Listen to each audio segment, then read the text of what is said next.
This podcast contains an English accent that most of our Irish listeners will find offensive. Also, there may be some colourful language that you're going to find less offensive. Now, over to Ryan and Leon. Enjoy the podcast.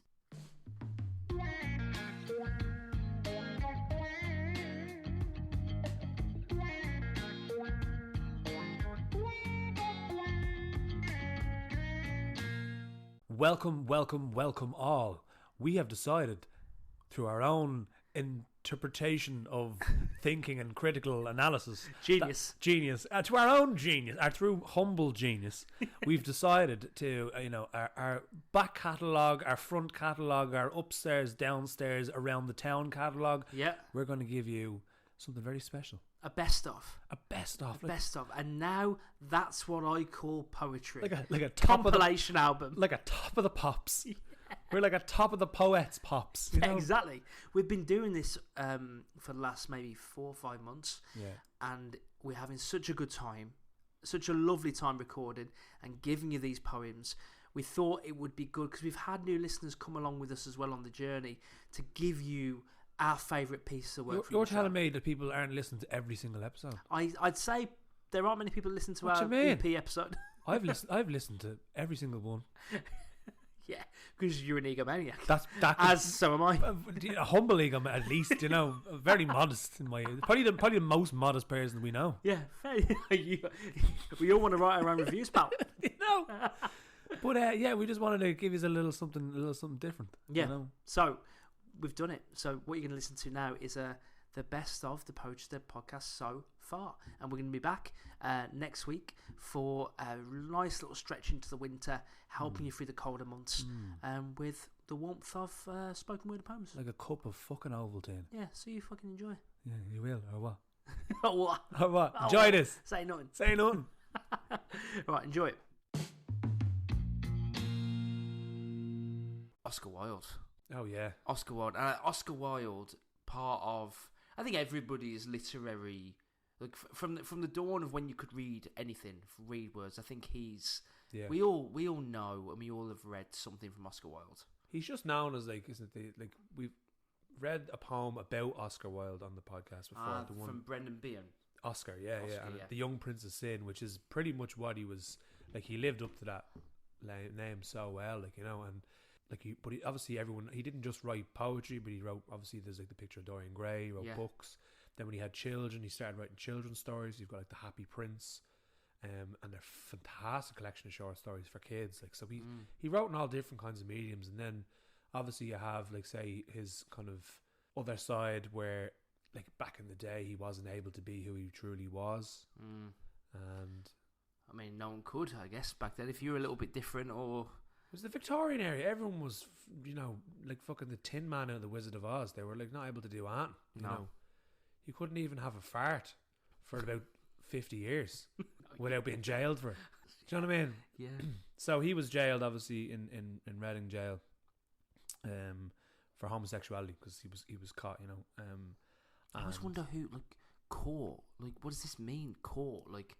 A police got, like, what? Like, are they knocking on doors? Are they listening to two men moaning, like, and going, "Hang on, sir." I think fucking... Hold on, sir. I suppose it's like, but it's not like, what's it say, like an East Berlin kind of thing where people are ratting on each other because they're looking for something, Oh, and shit. So he was like a man people of that community maybe doing each other in. well not now. Just... yeah, careful. Simmer down. But he was... a man, obviously, of great, like, he still is one of the most famous people in the world, in the literary world. Oh, for sure, yeah, for sure. So if you have, it's like the way people have fucking, like they sell stories to them glamour magazines. If you have a juicy story, you see Oscar Wilde with a man in a pub, or in a pub, in a backstreet bar, or you see him going off to like a hotel or whatever it is, like, they're going to sell that story to make money off it. That's pretty much, like, things haven't changed. No. Although luckily homosexuality is not illegal anymore, which is fabulous. That's great. But you're not wrong. Like, Hugh Grant's phone getting tapped up is the same, I guess. Yeah. People are still bastards. People are still fucking wankers. At least you can fart now, which is grand. The same lads who were ratting on Oscar Wilde are taking photographs of Katie Price's skirt, getting in a limo. Same dickheads from then. Yeah, weasels. And then, like, even so, like, he got jailed for 2 years, and then his wife actually changed her surname and their sons to Holland, and he had to like basically give up his parental kind of like he wasn't able to his parental rights, and he wasn't able to be a parent anymore. And she moved into fucking Switzerland, and you know, like moved him away from him and distanced herself. But like he's just, you know, fabulous writer though. Like, yeah, that's the thing. It's like the stories. We'll talk about Dylan Thomas as well. Maybe the same thing with him. The stories of their character and their profile, like sometimes it adds to the mystique and adds to the allure, let's say, of the writer. But like the importance of being earnest is one of the funniest books still, I think, that you can pick up, and that's what's great about him. You know, that's what we should be talking about, the quality of the writing rather than who's sucking off. Like, you know what I mean? I don't care. Yeah. Not interested at all. He also is like one of the most quotable man in fucking existence. I'll test you this. So I've got a book here that I picked up, and it's one of those really cool Penguin classic books where it's like a miniature, it could fit into your back pocket. And this is a collection of quotes from Oscar Wilde, and it's called "Only Dull People Are Brilliant at Breakfast." And I'm just going to randomly pick a page of this. It's only like 70 pages long. I love how you just had that fucking just at the ready. Have it there. I just had it at the ready. €2.80 from Dubray Books, like brilliant. Unbelievable. So I give it you. You pick a page and just read one line from that book. One my favourite quote of all time that he said is, "I've nothing to declare but my own genius." Yeah, brilliant. That everybody knows. Are they all one? What's this? They're all one-liners. The one advantage of playing with fire is that one never even gets singed. It is the people who don't know how to play with it who get burned up. Unbelievable. Fucking dead. And that is like 80 pages of that level. That's imagine being him. Imagine being able to walk around the world and just talk like that. But even like, say, you think about it, the picture of Dorian Gray, like it shows with the kind of taboo things that Dorian kind of dabbled in, and you could say even obviously at the time homosexuality was a taboo subject, so he probably saw himself as a bit of a Dorian Gray. Of course he did, yeah. You know, hiding behind the mirror kind of thing, and had a shadow self, I suppose. You know, so yeah. But like even like this, the one I'm going to read out to you now. So it's based off. He was obviously he was put in Red in jail. He was jailed, and he wrote a poem about a man. So he was jailed in 1895. His wife left him and went off to Switzerland, and then he wrote this poem in 1898, and it's about a man in Reading jail who's murdered his wife. Okay. So, but like now it's a bit long, so our listeners, please bear with me. But it's a fucking phenomenal poem, so you'll be entertained. I'm not going to drown on. Right, let me sit back and enjoy. What's the poem called? It's called "The Ballad of Reading Jail." Brilliant. He did not wear his scarlet coat, for blood and wine are red, and blood and wine were on his hands when they found him with the dead, the poor dead woman whom he loved and murdered in her bed. He walked amongst the trial men in a suit of shabby grey. A cricket cap was on his head, and his steps seemed light and gay. But I never saw a man who looked so wistfully at the day. I never saw a man who looked with such a wistful eye upon that little tent of blue which prisoners call the sky, and on every drifting cloud that went with sails of silver by. I walked, with other souls in pain, within another ring, and was wondering if the man had done a great or little thing, when a voice behind me whispered low, "That fellow's got to swing." Dear Christ, the very prison walls suddenly seemed to reel, and the sky above my head became like a cask of scorching steel. And though I was a soul in pain, my pain I could not feel. I only knew what hunted thought quickened his step, and why. He looked upon the garish day with such a wistful eye. The man had killed the thing he loved, and so he had to die. Yet each man kills the thing he loves. By each let this be heard. Some do it with a bitter look, some with a flattering word. The coward does it with a kiss, and the brave man with a sword. Some kill their love when they are young, and some when they are old. Some strangle with the hands of lust, some with the hands of gold. The kindest use a knife because the dead so soon grow cold. Some love too little, some too long. Some sell and others buy. Some do the deed with many tears and some without a sigh. For each man kills the thing he loves, yet each man does not die. He does not die a death of shame on a day of dark disgrace, nor have a noose about his neck, not a cloth upon his face. nor drop feet foremost through the floor into an empty space. He does not sit with silent men who watch him night and day, who watch him when he tries to weep and when he tries to pray, who watch him lest himself should rob the prison of its prey.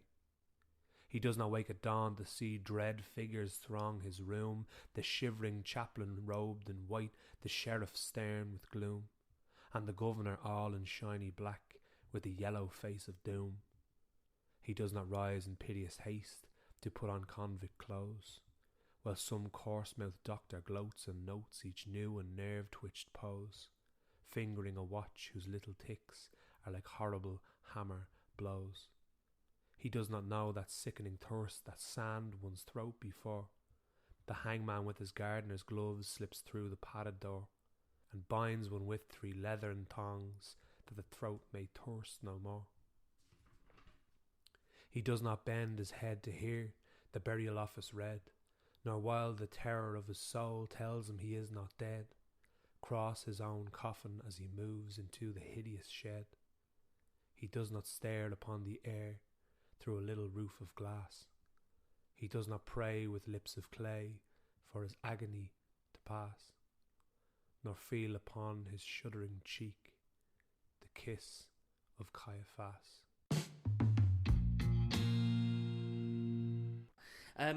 Let's bring forward, really forward to the present day, and someone who has captured the kind of feelings of a lot of people that are going through the same similar issues that this woman does a great job at writing about, the wonderful Jan Brierton. Oh yeah. Yeah, Jan Brierton. I've heard good things about El Jan. Jan is brilliant. She just released her second collection called it's called Everyone is a Poem, which I think is the same title as her podcast. But I think a beautiful thing about Jan's work is the friend that I think we all need. That especially when you are feeling like you're doing a lot of nodding along and smiling, and like maybe your top body is like, you know, upright and like, hello, how are you, but your feet are like skinning away and like really trying to keep up with the momentum of life. She's the friend to go like, don't worry, like no one's got it sorted out, we're all fucking trying to figure this out, don't worry, those women at the school gate are twats, so don't listen to them. Do you know what I mean? She's the friend that I think we all need. That image of the legs reminds me of a duck. You can be calm on the top of, you know, and then you can be pedaling furiously underneath. Yeah, and I think that's what she captures. Like her moment in, I guess, to kind of go back to how she became someone that people knew about. She wrote a lockdown poem called "What Day Is It? Who Gives a Fuck?" which is the same. That's the title of her first collection. Brilliant. And it's basically, it was a list of, I've had a fucking enough of this. Going for walks in the park, teaching kids, but things like that. Jan puts this into poetry. Yeah, things like that frustration of like, I fucked the Zoom, I don't want to do that, I don't want to show up today. Do you know what I mean? And I think a lot of us are showing up to the best of our ability, and Jan does a good job at just taking that energy of like, oh, bloody hell, and going, you know what, that's a poem. Yeah. And a poem that really stuck out with me from the first collection is I guess it's a love letter to people that are in long-term relationships and have had to go through the ups and downs of that relationship. That's pretty much what this poem is. So the poem I'll read to you, Leon, is called "You Got Back Your Funny." You got back your funny. Yeah. Take it away. There's a lightness about you. Before now it was missing. There's mischief and charm and even some kissing. You laugh at my jokes. You reach out for my hand. How was your day? It was great, sure. I'm grand. You lost some of your funny. It was hard to stand by and see you despair, go to bed to just cry. I loved you right through it. How could I not? You do it for me. You're all I've got. Today the sparkle is back. Can't buy that with money. I can see it. It's there. You got back your funny. I'm going to bring it right down from Okay. the annals of history. Where I'm before the Nokia 3210? I'm bringing it down to 1817. Was that also a Nokia model? It was actually Nokia 3230, would you believe? Yeah, I thought it was. It was Nokia 30. Only had Snake 1, not Snake 2. That is old as fuck. Yeah, man. You could actually, like, you know, it was made of concrete blocks, would you believe? Could you make music with just like 3 times? Dee dee dee do do da da da da. Did you ever get them little books years ago? The Yeah, that's what I'm monotone saying. books? You had to input all the little things. Very creative. Well, Samuel Coleridge was too busy to play with them books. He was too busy writing poems. But we are really that. We are far back then.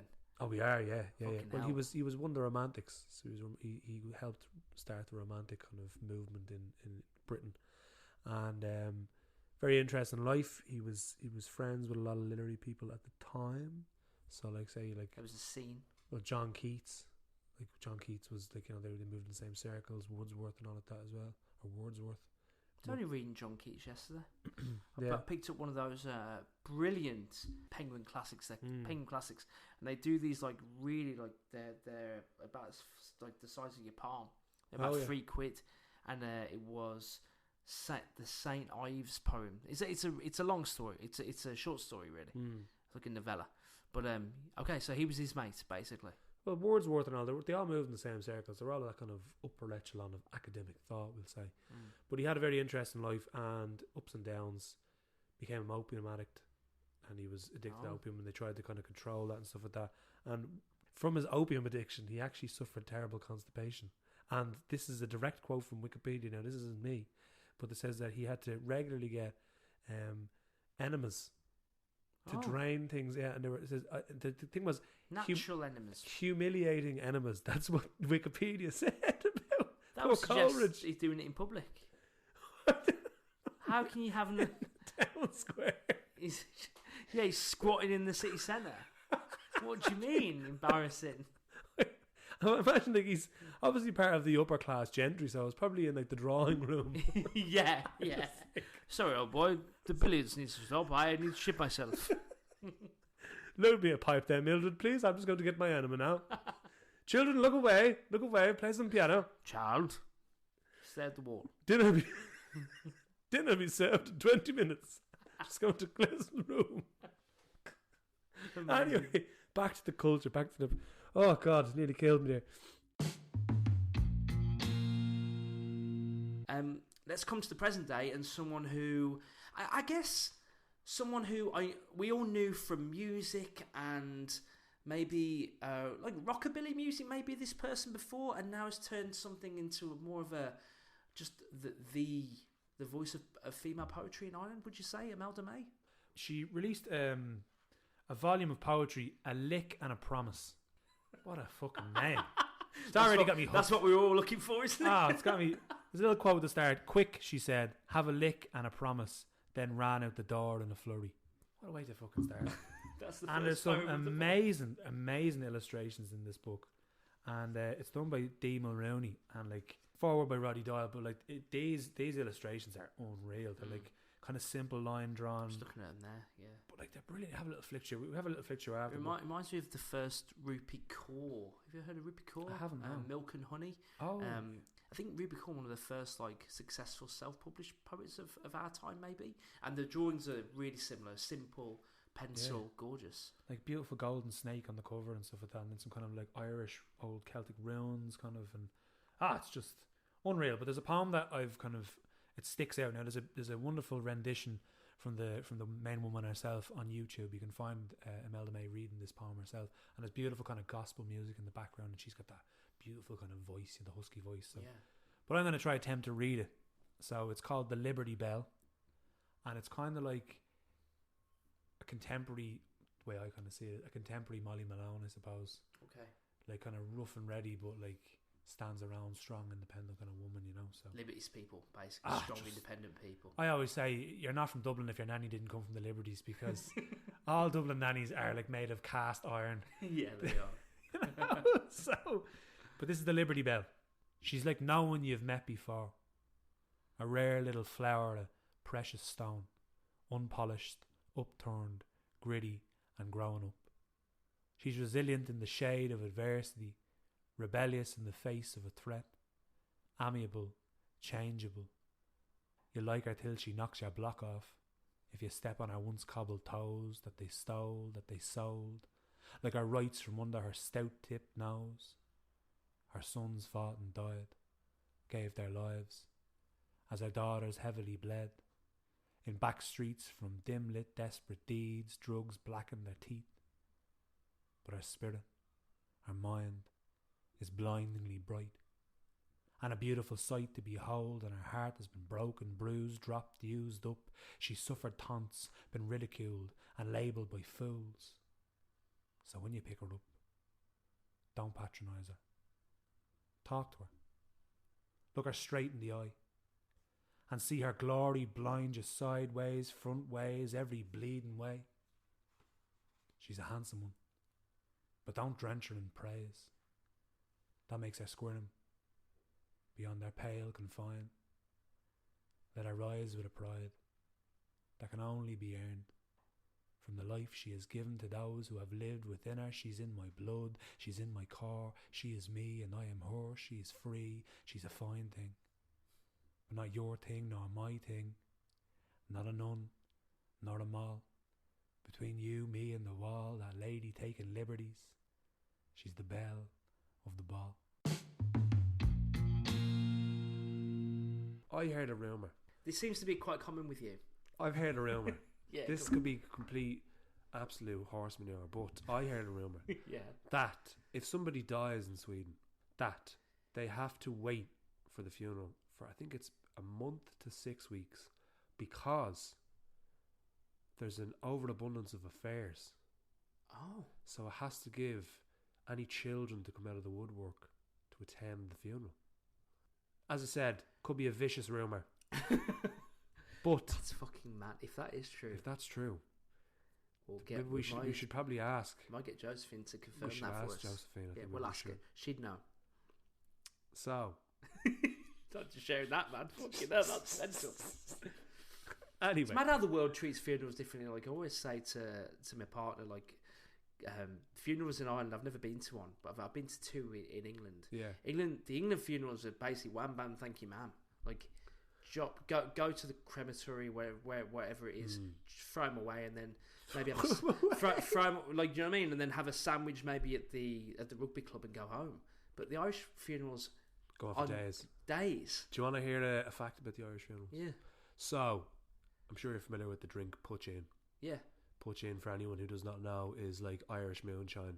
Puchin, made from Puchin meaning small pot. Things a neutral grain spirit made in a small pot, usually in someone's shed, consisting of like oats or barley, whatever it is. Yeah. And they distill it, they make their own alcohol, and then they drink it. But it's usually, because it's unregulated, very, very high content of alcohol. Yeah, strong. So you could cause you to, go deaf, go blind, or you could fall into a mini coma. So what they used to do was, and they still do to this day, if somebody would drink Puchin, they'd obviously fall unconscious. Back then they didn't know about pulses, and you maybe a couple of days before you wake up. So what they used to do was, they used to have parties in your house where everyone would come around, they'd give you a bit of whiskey, and they'd dance around with the person who was after falling asleep, and in the hopes of being so loud that the person would wake up. And that's why we'd have an Irish wake. That's why it's called a wake. To see if the person had drank so much whiskey. How fucking stereotypical is that? An Irish person drinks so much, falls asleep after drinking too much Puchin. There's a high chance they might have just drinking too much alcohol. Wow. Drank too much alcohol, should I say, not drinking. Drank too much alcohol. So there's a tradition in Ireland that the person who has, so they had the wake, the person doesn't wake up, they must be dead. So they can't let the body be left by itself, because it's believed in Ireland, pagan, that the body can't ascend if it's left alone. It'll remain in the underworld, or trapped between, wandering around, unable to ascend. So that's why you have to kind of guard the body until the body's put into the ground. That's not for me now, I have to say. That's not for me, man. Well, let's talk now about just the week that we've had here, and Delaney's story, and some of the moments that I've been like kind of reading about, and some of the comments about how she was with people that passed her, and but I want to start with like you, mate. Like, you seem to be someone who doesn't have any kind of not, I wouldn't say fear, but like a lot of people have a natural kind of, I don't know whether it's like hesitancy to help people in like the homeless and people that on the street. You have a few poems, and we'll hopefully you'll share one of them later about people that are on there, having hard times and living rough.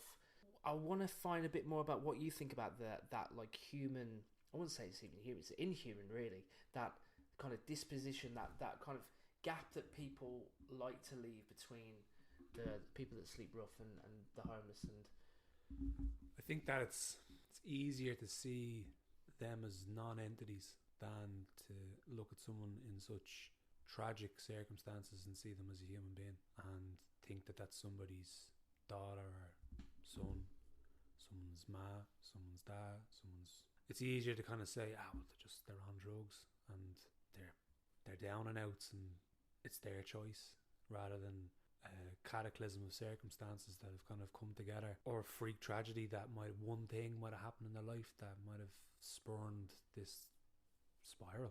Heartbreaking. And it seems with the city that we're in at the moment, it seems to be growing for some, I don't know how.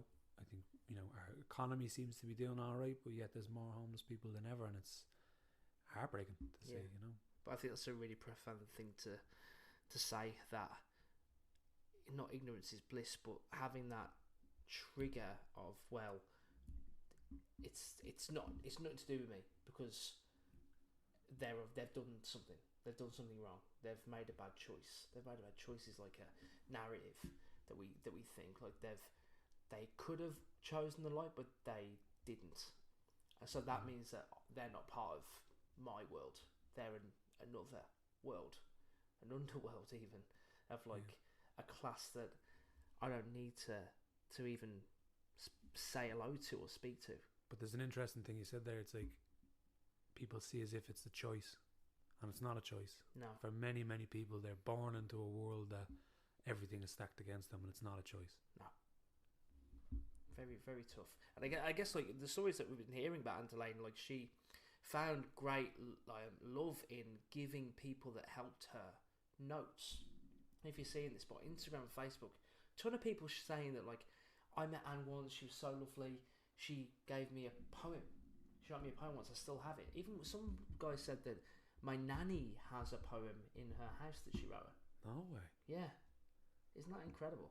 So even like in that world where it's so it must feel like you can't get out of it, she was using poetry as a way to spread hope.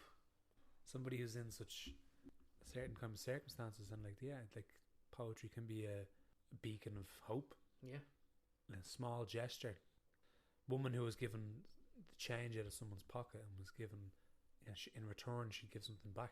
Yeah. And it's art, and you think almost that in your situation when you're like that like your light will be extinguished, your light for hope will be extinguished, and you just kind of it's gone.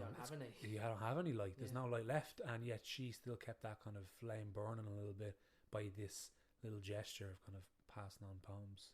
I just couldn't believe when I was reading that that's what she was doing. I tracked one down, a short one actually that I wanted to share with you. I found someone who had said that she was written a really small thank you note, and on the thank you note, just 3 lines, and it just said, the problem is there is no problem. And the story goes that this person who helped Anne just visibly was having a really bad day, and seemingly had in some way, in that short back and forth of like, can you get me a paper or can you get me a Coca-Cola, had shown Anne that she was having a rough day. So in that spare minute where this person was going around Tesco, I was getting her stuff, she'd written this for her. Wow. Yeah. And for 3 lines, like it does bear so much weight, doesn't it? There's layers to that sentence, I think, from someone who's homeless, and I don't think Anne meant any of the layers that I kind of have expanded it to. But what I did is I took those words and I wanted to kind of write something that would be reflective of like maybe our life of privilege and like kind of not having too much struggle, but we like to complain about things. So I wrote a short poem. I wanted to share it with you, if that's all right, pal. Yeah, please do. The poem that I wrote is called There Is No Problem. The bulb's gone. There's no more bread. I never get enough time in bed. Managers at me and wrecking my head. The problem is, there is no problem. And that's the problem, that is. Weekend wine means a Monday lost. Another newspaper crossword not crossed. How much are those new tiles going to cost? The problem is, there is no problem. And that's the problem, that is. Too much noise around my flat. The coffee shop staff didn't fancy a chat. I get thin, then fat, then thin, then fat. The problem is, there is no problem. And that's the problem, that is. In a Western metro modern day, it's important to be pissed at everything that I think's to blame for the opportunities I've missed. Where the world is full of people that have too many issues for a list, I remain to moan and grump and sigh, when in reality, my life is the dream for someone else whose life took an unexpected twist. I hope Anne's somewhere up there listening. I hope she'd have liked it. Yeah. Did you know anyone that was homeless? Like I know, because when I first met you, I heard you do a poem that you're gonna do now about the homeless, and I just wonder, like, did you know somebody that was homeless, or do you just have that? So for many years I worked in town.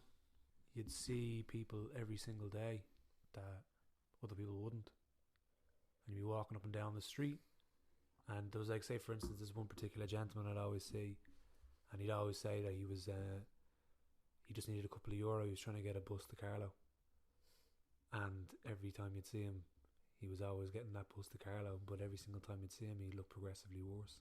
And it's just these faces that you'd see all the time, and some faces you'd never see again, and some faces you wouldn't see for years, and then you'd see them again. So, you know, working in town, going around all the places, especially, you know, the boardwalk, the Rosiehacker Bridge and stuff like that, you'd see all these faces. And I think, like you were saying earlier about that gap between, like, who's a real person, who isn't a real person. Hopefully what you're about to share will close that gap. I'd be around town most days, conniving and skiving, yet still striving along, singing a song in my chemical-induced haze. I did be around town most days. In the sun, having fun with the best of Ballad, Finglas and the Mun, cast out and passed out in this town that doesn't take in strays. I did be around town most days. Sipping from flagons of broken dreams, or could have been, and memories of before things seemed to come apart at the seams. I did be around town most days. Sitting broken and smoking alone with nothing but the scars of pain, with only a Gansey on decked out in the pissings of rain. They find people like me dead on the ground most days. Because to you it might seem strange, a stranger asking for nothing but a bit of change in this country of broken systems and closed doors, and people sleeping out on empty floors. I did be round town most days. In a place where we choose bankers over human beings, a load of wankers who deem us less than the bottom line. Don't be worrying, they're over 18, they'll be fine. I did be round town most days.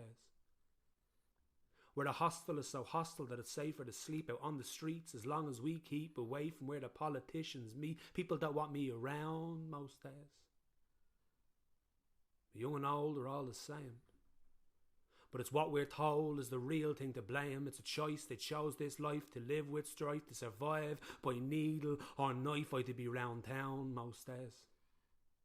Where you have children of the system systematically spat out sporadically to the world as soon as they come of age. Isolated with nothing but their rage towards a world that has let them down. And they said they should be hidden underground in this invisible town. But the have-nots have got nowhere to go, and instead their struggles are out there on show. I to be feeling quite down most days. People forget that this won't go away. And these invisible children are still here to stay until the cycle is fixed. It won't cure itself, and shall continue to exist. So don't sit there and tell me that things are going grand. Because homeless are people too, that just need a hand. I hope we turn things around someday. I'm going to start by talking about John Cooper Clarke. Oh God, yeah. Yeah. I waited 2 episodes to talk about John Cooper Clarke. Sweating. He's putting on his leather jacket. I've got me buffooned. I got me scarf on. I love this guy. I love John Cooper Clarke, and I'm so glad that he's now burst above literary scenes and poetry scenes, and he's now, I think everybody's like, he's probably the most well-known poet currently, isn't he? He's an institution, basically. Yeah. As soon as I realised he was going to be in the consciousness of the public, Cat was when he was on 8 out of 10 Cats, doing his work, and I was just like, and then just seeing people respond to how I've always responded to him, like Sean Locke and Jimmy Carr, just watching him do poems that are funny, that are really funny. I was like, thank fuck that guy has now, I think he was always big in the scene, but like, your people, run-of-the-mill people who are in the pub are now saying, oh, look, have a poet that I like, and it's John Cooper Clarke. I love his poem, The Ritz. The Ritz, yeah. It's so good. I think that's the poem that he performed Bernard Manning, who was I mean, nowadays you just know Bernard Manning as like a racist comedian, but in the north of England, he would have been a big event organizer. He ran like the working men's clubs and stuff, and he gave John Cooper Clarke his first gigs. Really? Yeah, very in the cool. 70s, was it? Yeah, 70s, and then he went on to open up for bands. Okay. And then now I guess he's just well known. And what I love about him is, well, accessibility, his language. Simple, funny. He's somewhere between an observational comic and a social commentator. Yeah. You know what I mean? Like, he's got some brilliant poems, but they're about topics that if he wasn't funny, he wouldn't be funny. Yeah. Great poem in his latest collection called What is called Stay Out of Jail Gaz. And it's just a guide on the things that Gaz needs to stop doing to stay out of jail. But if that was someone else, it could be something that like would be quite serious. Like, well, stay away from that thing and don't do this. But John Cooper Clarke, he just turns it into like, right, I'm gonna make this funny, to land it even harder than it would if it wasn't that funny. Do you think that because he uses kind of humour, he can touch more sensitive topics and get into kind of more... And I think actually as well, he uses his comic timing to get through to the people that he'd hope would read it. Like, I think he hopes a Gaz is reading it. Well, the thing is, because it's approachable and it's so accessible, I think that a Gaz would read it, rather than someone who uses, my favourite word in the whole English dictionary is superfluous words. People that avoid superfluous words and use common, everyday colloquial language is the active, but avoid everyday superfluous words, by the way, as well. Like, fuck that. But I love the word superfluous. I'll still use that, but I won't use superfluous words in my own poetry. But you know what I mean? It's like if you make it engaging for the everyday person, then more people will read it, and you have a larger reach than if you kind of within a smaller circle of. Do you know what I mean? Like, but I know exactly what you mean. And just on that, there's a great poem that he did called Get Back on Drugs, You Fat Fuck. And again, it's a poem that's like, it's about how the people that try to get sober are held back by their mates. That's what it is. Yeah. So that is not a funny topic. Have you ever been in a pub and tell people that you're not drinking? And you get the glare. You get the people that sometimes they don't trust you. Yeah. And you have to get even if you're not driving, you have to bring car keys with you. Just be like, I'm driving, and that's the only. Or you're pregnant. It's either you're pregnant or you're driving, or both, and they'll let you away with it. Other than that, they're like, but you'll have one. Yeah, you'll have one. It's like the safety in bad decisions in numbers, isn't it? I think that's maybe what that is. But yeah, I have been in places like that. They're like, leave the car here. No, because it's in town and the parking's fucking horrendous. So leave me alone. I'll get the car clamped and towed away. No, just leave the car after that 1 pint. This is I'm going to share a poem with you. This is in the same ilk, really. So this is John Cooper Clarke's take on getting older. I can't wait to hear it. It's called Bed Blocker Blues. What me worry, I should care, shit for brains, wire for hair. I seen the future and I ain't there. Things are going to get worse. Velcro slippers and a spandex waistband, washed up on planet wasteland, zipped up like a nylon spaceman. Things are going to get worse. Things are going to get worse, nurse. Things are going to get rotten. Make that hearse reverse, nurse. I'm trying to remember everything that I've forgotten. A menace in the box, I was good in the air. Now I can't get up from an easy chair. The doctor told me, oh yeah, things are going to get worse. Things are going to get worse, nurse. Things are going to get crappy. Colour me perverse, nurse. Bad news always makes me happy. The money's gone. There's only muck. Social services pass the buck. How bad does it have to suck? Things are going to get worse. Things are going to get worse, nurse. Things are going to get dismal. Smite me with a curse, nurse. Make it something real abysmal. All that's left is the taste of soup. Afternoon reruns of F Troop and a painful frame with a built-in stoop. Things are going to get worse. Things are going to get worse, nurse. I ain't optimistic. Struck down by inertia, nurse, in a bungalow smelling of piss and biscuits. Life's a bitch. It's a bit rich. Doubled up with a permanent stitch. Any kind of effort would be so last ditch. Things are going to get worse. Young people, make me swear you can't take me anywhere. I'm like a breath of stale air, a walking one-man medical scare. Things are going to get worse. Hail seizure, hello stroke, so many pills a bloke could choke. I can't decide from what to croak. Things are going to get worse. Things are going to get worse, nurse. Murder by logistics. Take me back to the first verse. The last one's just too pessimistic. Euthanasia. That sounds good. A neutral alpine neighbourhood, then back to Britain, all dressed in wood. Things are going to get worse. My daddy Paddy had the biggest heart in Ireland. He was one of the most giving people. He gave with his love, with his energy, with money, with time, with advice. And during COVID, some of us may remember that Dublin Zoo were struggling for funding. And I thought no better present to give him than to adopt an animal so that we can raise funds for Dublin Zoo.